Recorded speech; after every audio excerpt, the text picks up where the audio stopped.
ಮಕ್ಕಳಿಗೆ ಇವತ್ತಿನ ಕಾಲಕ್ಕೆ 35ಗಿಂತ ಕಡಿಮೆ ಮಾಡೋದ್ರಲ್ಲಿ ಅರ್ಥನೇ ಇಲ್ಲ. ಕಮ್ಮಿ ಆಗುತ್ತಲ್ಲ, ಸೊ ಓದೋದ ಕಡೆ ಗಮನ ಕಮ್ಮಿ ಮಾಡ್ತಾರೆ. ಹಾಗಾಗಿ 35 ಇದ್ರೇ ಬೆಟ್ರ್ ಅನಿಸುತ್ತೆ. ನನ್ನ ಒಪಿನಿಯನ್ ಬಂದು 33 ಇಸ್ ಗುಡ್ ನಂಬರ್. ಇಲ್ಲ ಬೇಡ, ಯಾಕಂದರೆ ಅದು ತುಂಬ ನೆಗೆಟಿವ್ ಇಂಪ್ಯಾಕ್ಟ್ ಇರುತ್ತೆ. ಇದ್ರ ಬಗ್ಗೆ ಹೇಳ್ಬೇಕಂದ್ರೆ ನಮ್ಮ ಗೌರ್ಮೆಂಟ್ಗೆ ಬುದ್ಧಿ ಇಲ್ಲ, ಜ್ಞಾನ ಇಲ್ಲ. ಜಸ್ಟ್ ಪಾಸ್ ಆಗಲಿ ಅಂತ ಆಸೆ ಇರೋರು ತುಂಬ ಜನ ಇರ್ತಾರಲ್ವಾ. 2 ಮಾರ್ಕ್ಸ್ ಕಮ್ಮಿ ಮಾಡೋಣ, 33 ಮಾಡೋಣ ಅಂತ ಪ್ರಸ್ತಾವನೆ ಇರೋದು ಸರ್ಕಾರದಿಂದ. ಏನು ಹೇಳ್ತೀರಿ, ಇದು ಮಾಡೋದು ಕರೆಕ್ಟಾ? ಮಕ್ಕಳಿಗೆ ಇವತ್ತಿನ ಕಾಲಕ್ಕೆ 35ಗಿಂತ ಕಡಿಮೆ ಮಾಡೋದ್ರಲ್ಲಿ ಅರ್ಥನೇ ಇಲ್ಲ. ಕಾರಣ ಏನಪ್ಪ ಅಂದರೆ, ಹಿಂದೆ ದೊಡ್ಡ ದೊಡ್ಡ ಶಿಕ್ಷಕರಿದ್ದರು, ಒಳ್ಳೆ ಓದಿರೋರು, ತಿಳುವಳಿಕೆ ಇರೋ ಜನ ಇದ್ದರು, ಒಳ್ಳೆ ಕೋಚ್ ಮಾಡ್ತಾಯಿದ್ರು. ಈಗ ಬರೋರು ಅವರು ಸರಿಯಾದ ರೀತಿ ಕಾಣಲ್ಲ ನಮ್ಮ ಕಣ್ಣಿಗೆ. ಇವತ್ತಿನ ನನಗೂ 73 ವರ್ಷ ವಯಸ್ಸಾಗ್ತಾಯಿದೆ. ನಾನು ನಮ್ಮ ಇವರು ಕೆ.ವಿ. ಪುಟ್ಟಪ್ಪ ಅವರು ಲೆಕ್ಚರರ್ ಆಗಿದ್ದಾರಲ್ಲ ಯೂನಿವರ್ಸಿಟಿ, ಅಂಥದ್ದೆಲ್ಲ ನಾನು ತಿಳ್ಕೊಂಡಿದ್ದೀನಿ. ಇವತ್ತು 35 ಕಮ್ಮಿ ಮಾಡೋದ್ರಲ್ಲಿ ಅರ್ಥ ಇಲ್ಲ. ಶಿಕ್ಷಣನ ಒಳ್ಳೆ ರೀತಿಲಿ ಕೊಡಬೇಕು, ಎಲ್ಲರಿಗೂ ಕೈಗೆ ಎಟ್ಕೋ ರೀತಿ ಶಿಕ್ಷಣ ಕೊಡಬೇಕು. ಇವರೆಲ್ಲ ಹಣ ಉಳ್ಳವರೇ ಬಂದ್ಬಿಟ್ಟು ಎಲ್ಲ ಇನ್ಸ್ಟಿಟ್ಯೂಷನ್ ನಡೆಸ್ತಾರೆ, ಬೇರೆಯವ್ರಿಗೆ ವಿದ್ಯೆನೇ ಸಿಕ್ಕಲ್ಲ. ಅದಕ್ಕೆ ಡಿಮ್ಯಾಂಡ್ ಮಾಡೋಕ್ಕೆ ಹೋದರೆ ಅದಕ್ಕೆ ವ್ಯಾಲ್ಯೂನೇ ಇಲ್ಲ. ಭಾಳ ಅನ್ಯಾಯ ಅಂತ ಹೇಳ್ತಾ ಇದ್ದೀನಲ್ಲ. ಇವತ್ತು ನೆನ್ನೆ ಪೇಪರಲ್ಲಿ ಬಂದಿದೆ ನೋಡಿ, ಬೇಳೆ ಬಗ್ಗೆ ಏನು ಪ್ರಯೋಜನ? ಎಲ್ಲ ಇವರೇ ಸರ್ಕಾರ ರೂಲ್ ಮಾಡೋರೇ ಈ ಮಟ್ಟಕ್ಕೆ ಬಂದುಬಿಟ್ಟಿದ್ದಾರೆ. ಹಿಂದೆ ರೂಲ್ ಮಾಡೋರೇ ಬೇರೆ ಇದ್ದರು, ಎಜುಕೇಷನ್ ಶಿಕ್ಷಣ ಸಂಸ್ಥೆ ನಡೆಸೋರೇ ಬೇರೆ ಇದ್ದರು. ಇವತ್ತೇನಾಗಿದ್ದರೆ ಎರಡೂ ಒಂದೇ. ಅವರು ಇವರು ಅವರೇ. ಇನ್ನು ಎಲ್ಲಿ ಶಿಕ್ಷಣ ಇರುತ್ತೆ ಹೇಳಿ? ನೀವು ಓದುವಾಗ ಹಾಂ ಎಷ್ಟು ಸೀರಿಯಸ್ ಅಂತ ತಗೊಳ್ತಾ ಇದ್ರಿ ಒಂದು ಓದೋ ವಿಷಯವನ್ನ? ಈಗಿನ ಮಕ್ಕಳು ಅಮ್ಮ, ನಾನು ಓದಿದ್ದು 2ನೇ ಕ್ಲಾಸು. ನಮ್ಮ ಮೇಡಮ್ ರಾಮಕ್ಕ ಟೀಚರ್ ಅಂತ ಇದ್ದರು 1960ರಲ್ಲಿ. ಹಿಂಗೆ ಗಡ್ಡ ಕಿತ್ತಂಗೆ ಕೂತ್ಕೊಳ್ಳೋರು.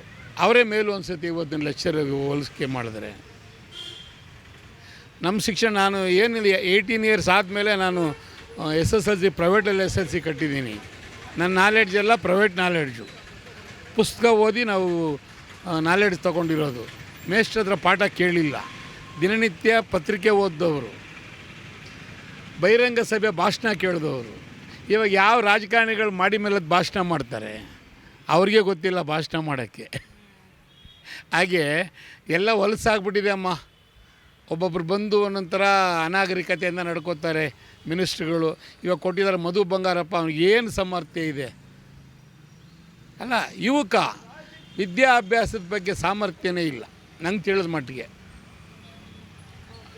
ಬುದ್ಧಿವಂತರಿರ್ಬೇಕು. ಇನ್ನು ವಿಶ್ವನಾಥ್ ಇದ್ದರು, ಹೇಗೆ ಮಾಡಿದ್ರು? ವಿಶ್ವನಾಥ್ ಇದ್ದರು, ತುಂಬ ಚೆನ್ನಾಗಿ ಮಾಡಿದ್ರು.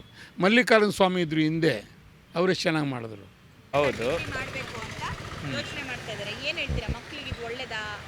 ಏನು ಒಳ್ಳೇದು ಅನಿಸ್ತಾ ಇಲ್ಲ. ಯಾಕೆಂದರೆ ಅವರು ಇನ್ನೂ 5 ಮಾರ್ಕ್ಸ್ ಕಮ್ಮಿ ಆಗುತ್ತಲ್ಲ, ಸೊ ಓದೋದ ಕಡೆ ಗಮನ ಕಮ್ಮಿ ಮಾಡ್ತಾರೆ. ಹಾಗಾಗಿ 35 ಇದ್ರೇ ಬೆಟ್ರ್ ಅನಿಸುತ್ತೆ. ಇಂಪ್ರೂವ್ಮೆಂಟ್ ಆಗುತ್ತೆ. ಹೆಂಗಿರೋ 30 ತೆಗೆದ್ರೆ ಪಾಸ್ ಆಗಬಹುದಲ್ಲ ಅನ್ನೋ ಇಂಟೆನ್ಷನ್ ಮಕ್ಳ ಮೇಲೆ ಬರ್ಬೋದು. ಅಲ್ಲ 33, ಸೊ ಆ ಇಂಟೆನ್ಷನ್ ಬರ್ಬೋದು ಅಂತ ನನ್ನ ಅನಿಸಿಕೆ.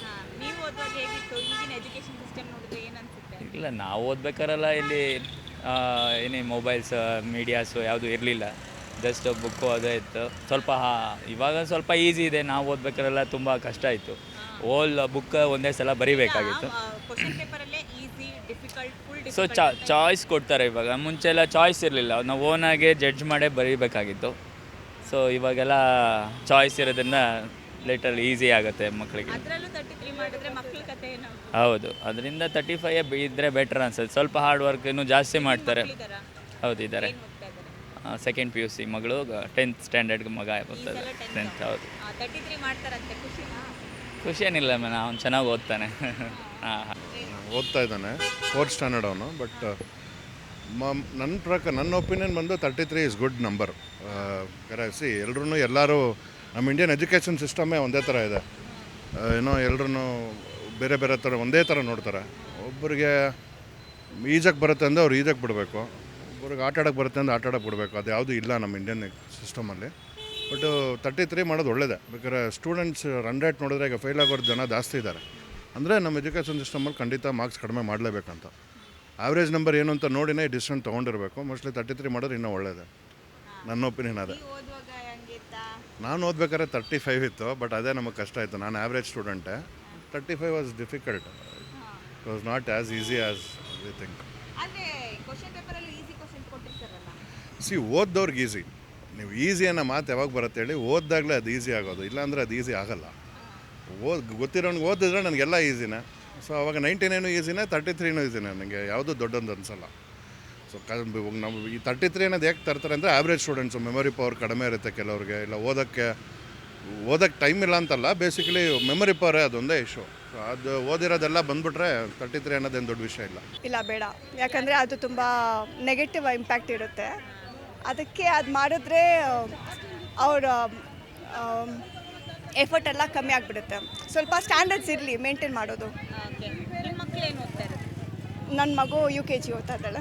ಓಕೆ, ಸೊ SSLC ಮಾರ್ಕ್ಸ್ ಕಮ್ಮಿ ಮಾಡೋದೇ ಬೇಡ. ಬೇಡ, ತುಂಬ ಡಿಫ್ರೆನ್ಸ್ ಇದೆ. ಆದರೆ ಅವರು ಇವಾಗ ತುಂಬ ಓದೋದಿಲ್ಲ, ಅಷ್ಟು ಕಾನ್ಸಂಟ್ರೇಟ್ ಮಾಡ್ತಿಲ್ಲ. ಏನಾದರೂ ಇದು ಓದಿ ಪುಷ್ ಮಾಡಬೇಕು, ಅದು ಆ ಕಾನ್ಸಂಟ್ರೇಷನು, ಆ ಝೀಲ್ ಇಲ್ಲ ಇವಾಗ ಆ ಥರ. ಇದ್ರ ಬಗ್ಗೆ ಹೇಳ್ಬೇಕಂದ್ರೆ ನಮ್ಮ ಗೌರ್ಮೆಂಟ್ಗೆ ಬುದ್ಧಿ ಇಲ್ಲ, ಜ್ಞಾನ ಇಲ್ಲ, ಒಂದೇ ಮಾತು ಅಷ್ಟೇ. ಅವ್ನು ಎಜುಕೇಷನ್ ಮಿನಿಸ್ಟ್ರಿ ಇಲ್ವಾ, ಅವನಿಗೆ ನೆಟ್ಟು ಓದೋಕೆ ಬರೋಲ್ಲ, ಇನ್ನೊಬ್ಬರ ಬಗ್ಗೆ ಏನು ಮಾತಾಡ್ತಾನೆ? 35ರಿಂದ ಅಲ್ಲ, ಜ್ಞಾನ ಇಲ್ದಿರೋ ಕೆಲಸ ಮಾಡ್ತಾನೆ. ಅಂಥವ್ರ ಬಗ್ಗೆ ನಾವು ಮಾತಾಡೋದು ನಾವಿಂದ ಮುಟ್ಟಲ್ಲಿ ಹಾಕ್ತೀವಿ. ಅವನಿಂದ ಕಲಿಯೋದು ಏನು ಬರೋಲ್ಲ, ಎಲ್ಲ ಹಾಳಾಗೋದಷ್ಟೇ ಬರೋದು. ಅಲ್ಲ, 10th ಸ್ಟ್ಯಾಂಡರ್ಡ್ ಪಾಸ್ ಮಾಡೋ ಮಾರ್ಕ್ಸ್ನ ಇನ್ನೂ ಕಮ್ಮಿ ಮಾಡೋಣ ಅಂತ ಪ್ರಸ್ತಾವನೆ ಈಗ. ಏನಕ್ಕೆ ಕಮ್ಮಿ ಮಾಡ್ಬೇಕು? ಇನ್ನು ಓದೋದಕ್ಕೆ ಒಳ್ಳೇದು ಮಾಡಲಿ, ಏನಕ್ಕೆ ಈ ಥರ ಹಾಳು ಮಾಡೋ ಕೆಲಸ ಮಾಡಬೇಕು ಹೇಳಿ? ಹಾಂ ಅಷ್ಟೇ, ಮಕ್ಕಳು ಇದು ಓದಲ್ಲ. ಇನ್ನೂ ಓದಲ್ಲ. ಮಾಡಲಿ ಅಂತ ಹೇಳ್ತೀನಿ.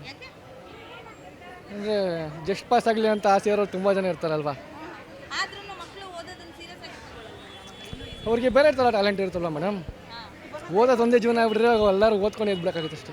ಅಲ್ಲ, 10th ಸ್ಟ್ಯಾಂಡರ್ಡಲ್ಲಿ 10th ಅಂದರೆ ಮೇಡಮ್ ಏನಂತಾರೆ, 10th ಲೈಫ್ ಟರ್ನಿಂಗ್ ಅಂತ ಅಂತಾರೆ. ಅದೇ ನೆಕ್ಸ್ಟ್ ಬರ್ತಾರೆ ಸೆಕೆಂಡ್ PU ಲೈಫ್ ಟರ್ನಿಂಗ್ ಅಂತಾರೆ. ಮದುವೆ ಆಗ್ಬಿಟ್ಟು ಅದು ಲೈಫ್ ಟರ್ನಿಂಗು ಅಂತಾರೆ. ಮಕ್ಕಳು ಮಾಡ್ಕೊತಾರೆ. ಅಂದರೆ ಹೆಂಗಿರುತ್ತೆ ಹಂಗೆ ಇರುತ್ತೆ. ಇರೋ ವರ್ಷ ಚೆನ್ನಾಗಿರ್ಬೇಕು ಅಷ್ಟೇ. Okay madam. ಪಾಸಿಂಗ್ ಮಾರ್ಕ್ಸ್ 35ಇಂದ ಇದು ಕೆಲವು ಸ್ಟೂಡೆಂಟ್ಸ್ಗೆ ಈಸಿ ಅನಿಸ್ಬೋದು, ಇನ್ನು ಕೆಲವ್ರಿಗೆ ಚೆನ್ನಾಗಿ ಸ್ಕೋರ್ ಮಾಡೋರಿಗೆ ಅಂಥದ್ದು ಏನು ಡಿಫ್ರೆನ್ಸ್ ಆಗಲ್ಲ. ಹಂಗೆ ನೋಡಿದ್ರೆ ಪಾಸಿಂಗ್ ಪರ್ಸೆಂಟೇಜ್ ಎಲ್ಲನೂ ಸೇರಿ ಸ್ವಲ್ಪ ಜಾಸ್ತಿ ಆಗುತ್ತೆ ಅನಿಸುತ್ತೆ. ಸೊ ಒಟ್ಟು ಮಾಡಬೇಕಾ ಬೇಡ? ಮಾಡಿದ್ರು ಒಳ್ಳೆಯದು, ಇಲ್ಲಾಂದ್ರೂ ಅಷ್ಟೊಂದು ಏನು ಡಿಫ್ರೆನ್ಸ್ ಇಲ್ಲ, ಏನು ಒಂದು 3-4 ಮಾರ್ಕ್ಸ್ ಅಷ್ಟೇ. So both are fine.